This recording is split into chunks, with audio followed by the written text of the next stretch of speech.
আছো তোমরা সবাই? তো দেখো আমাদের ফ্ল্যাটের নিচে কত গাছ আমরা লাগিয়েছি। হ্যাঁ, সবুজ সবসময় মানুষকে প্রাণ উজ্জ্বল করে। তো আমি আজ বাজার করতে যাচ্ছি আর তোমাদের সাথে আমাদের ফ্ল্যাটের নিচটা একটু শেয়ার করলাম। তার কারণ ওখানে আমরা আমাদের কত গাছ লাগানো হয়েছে। আর গাছ তো সবসময় লাগাতেই হয়, গাছ একটা মানে জীবন দেয়। তো সেই কারণে আমরা তো এখন পারি না আমাদের ছোট ছোট সব পরিসরের মধ্যে থাকা। হ্যাঁ, বাগান বাড়ির মধ্যে লোক কত কত আগে গাছ লাগাতো, তার জন্য অক্সিজেনের অভাব হতো না, এত গরম হতো না। তো যাই হোক, সব ছেড়ে তোমাদের সাথে ইভিনিংয়ের সাথে একটা ইন্ট্রো দিলাম। আর এই যে সকালবেলায় বাজার টাজার করে এসে সকালে কালকে রাত্রে মুগ ডালের খিচুড়ি করেছিলাম, আর সেই খিচুড়ি দিয়ে মুড়ি খেতে আমার সেই যাও লাগে, বাস মানে বাও লাগে যাকে বলে। তো তার সাথে আবার যদি চপ থাকে, আলুর চপ, ওহ জমে গেল। তো খিচুড়ি মুড়ি আলুর চপ দিয়ে ভালো করে লঙ্কা দিয়ে মেখে খেয়ে নিলাম। তারপরে এই যে কার্তিক মাসে ইঁচড় এনেছি, ইঁচড় দেখলাম মনে হলো যে যেমন গাছের টাটকা, হয়তো আসাম টাসাম থেকে এসছে, আমাদের এদেশীয় কিন্তু না।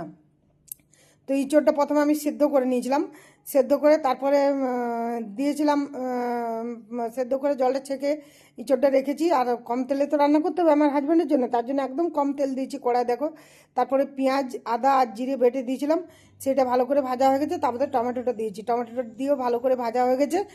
তারপরে আনসিজনাল ছিল ইঁচড়টা, কিন্তু ইঁচড়টা টেস্ট ভালো ছিল বন্ধুরা। তো মনে হয় কোনো দেশে মানে অন্য দেশেরই বটে আর কি, স্টোরের না ইঁচড়টা। ইঁচড়টা এত সিদ্ধ হয়েছিল না, খুব সুন্দর, আর কালারটাও কালো হয়নি, খুব ভালো ছিল। তো সেই করে ইঁচড়টা এই যে রান্না করছি। ইঁচড় রান্নাটা সেদিন তোমার সাথে শেয়ার করা হয়নি। আমি ইঁচড় এভাবেই রান্না করি, হয়তো তেলটা একটু বেশি দিই, কিন্তু প্রসেসটা আমার এইভাবে। রসুন আমি কমই ইউজ করি ইঁচড়ে। তো যাই হোক, আমি বেশিরভাগ নিরামিষেই করি। তো আজ একটু পেঁয়াজ দিলাম, তার কারণে একদম কম তেলে রান্না করছি। আরে খেতেও তো মানে একটা ব্যাপার আছে না সবারই। তো এই যে দেখো ইঁচড়টা হয়ে গেছে। এবারে এটা পরে আমার জন্য আমি আবার মাংসের তেল দিয়ে গরম করব। তো এই যে কালো জিরা টেলে নিচ্ছি, কচু বাটা করব। তো কালো জিরাটা শুকনো কলায় টেলে নিলাম, আর কচুটাকে আমি আগেই মিক্সিতে পেস্ট করে নিয়েছি। তারপরে এটার মধ্যে সর্ষের তেল দিয়ে দিলাম।